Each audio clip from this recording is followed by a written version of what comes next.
Hello and welcome to Akshu's Kitchen. Today we'll see how to prepare appam or palappam, for which we'll need the following ingredients. 2 cups of long grain rice, that is raw rice, and for that 2 cups you will need half a cup of boiled rice, that is cooked rice, and 2 tablespoons of grated coconut.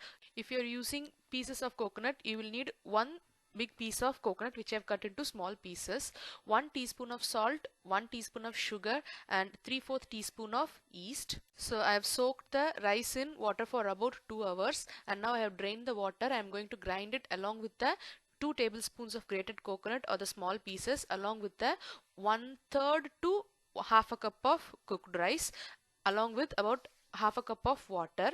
Now it's too thick, so I'm going to add another quarter cup or less than a quarter cup of water, and I've grind it into a very thick batter and also a very fine batter. So finally, to this smooth batter I'm going to add the 1 teaspoon of salt and 1 teaspoon of sugar along with the 3/4 teaspoon of yeast, and I'm just going to grind it for one single rotation because it's already grind, just to mix them together.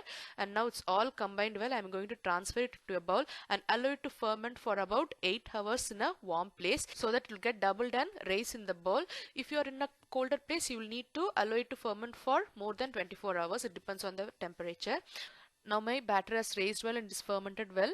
Now the batter is ready. Just mix it well together to check the consistency. If you feel it is too thick, you can add little more water. It should be in a little running consistency.